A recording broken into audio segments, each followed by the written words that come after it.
What's good, everybody? Welcome to the Pull Up Show. My name is BJ Matthews, aka B Jizzle. We get started. Follow us on the YouTube page, the Pull Up Basketball Podcast. Like, share, subscribe all of our YouTube videos by hitting that notification bell by subscribe button.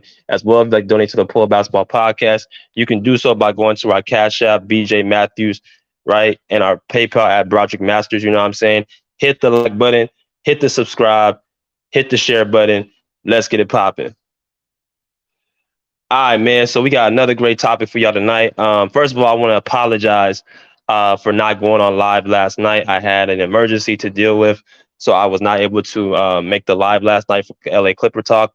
But we will be back on tomorrow morning for LA Clipper Talk. So do not worry about that. I will be covering both games, both back-to-back Grizzly games.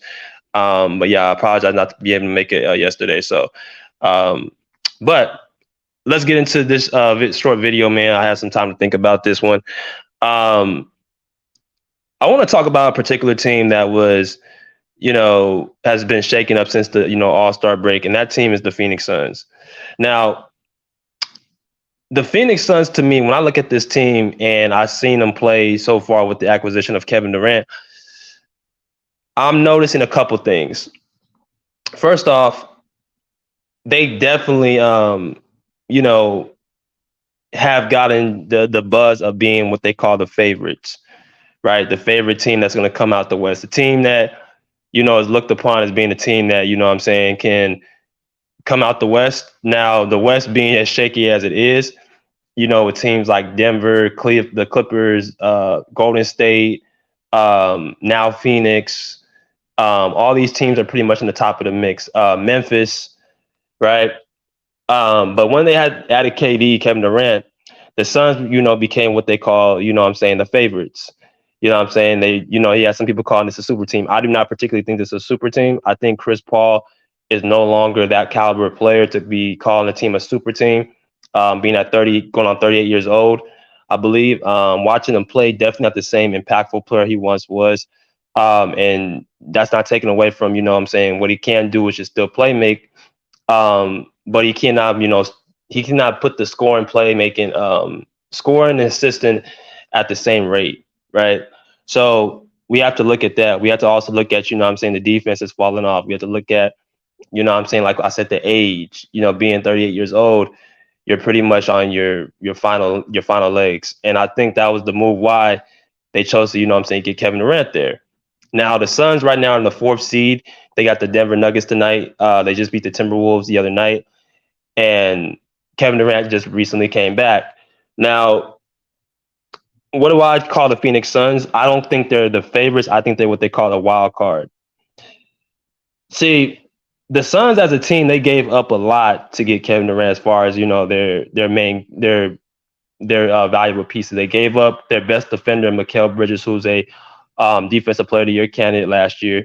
They gave up Jay Crowder, who was one of their starters, their power forwards, which they actually forced him. They had to force him to give up because he didn't want to play unless, because he was losing his spot. And then they gave away, their young piece in Cam Johnson. Now, Cam Johnson did not play a majority of this season prior to getting traded, but Cam Johnson, Mikal Bridges are balling in Brooklyn right now. That's why I say, they give them the opportunity, have more opportunities to score and have their own team. You can see what they can do. Mikal Bridges is showing that he can actually score the ball, and Cam Johnson is showing that he's still a young good prodigy. But they still got guys like you guys see number 2 Josh Okogie, who I think is trying to take the place of Mikal Bridges on the defensive end. Of course, he's not Mikal Bridges, but they're trying to use him as that that rough, tough defender.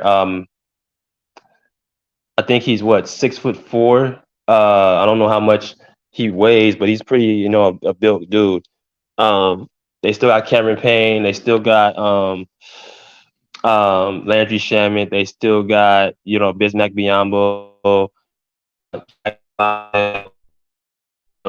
They got, a lot of pieces on that team as far as, offensively.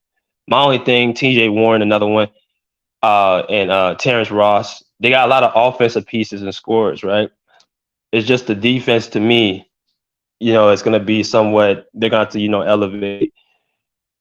Could their offense build their defense up? Meaning, could their offense if they're scoring at a high rate, could that actually energize them on defense?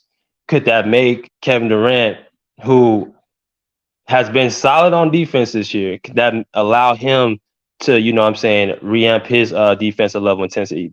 Devin Booker, another person who can be a two-way player if he puts in the effort. Can he build that up in the playoffs? We know DeAndre Ayton is more of a one-way player who can, who's athletic, who can, catch ollies and things of that nature, but he's not known for a defensive guy. So those guys are going to have to buy on the defensive end, right? They're not going to be able to just outscore teams because you got teams like Golden State, Sacramento, now with the Clippers with Russell Westbrook leading that charge, Denver, like all these teams can score.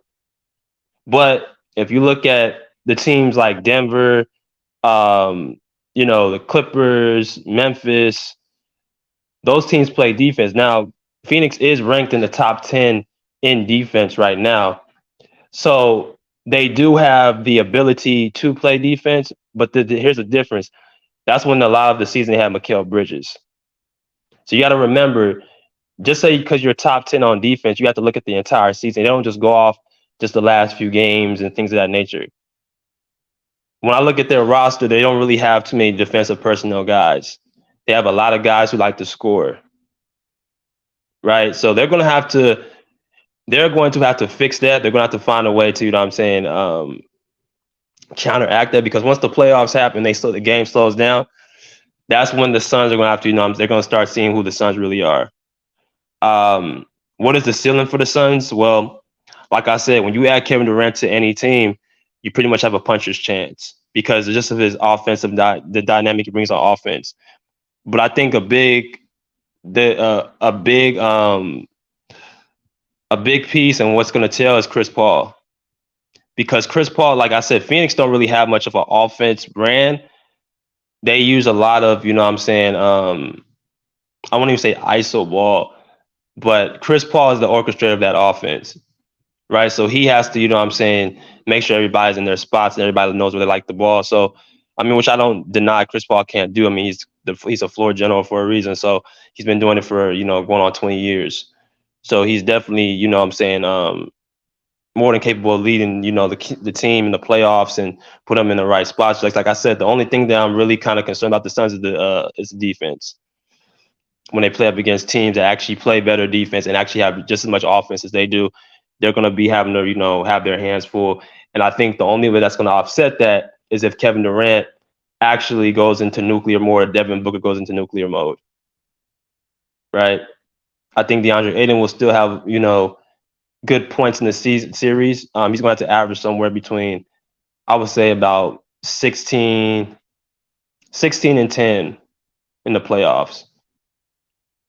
That's what I think he's going to have to average. Chris Paul's points are going to have to, be given. He's going to have to, do more distributing to make sure everybody else eats, because I'd rather have Kevin Durant or Devin Booker, DeAndre Ayton looking to score than Chris Paul.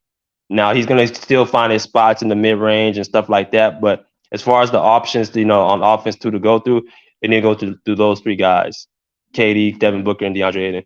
But that's all I got to say. Hit the like button, hit the share, hit the subscribe. Until next time, pull up a seat, pull up a chair for the live. Peace. Out of here like swimwear.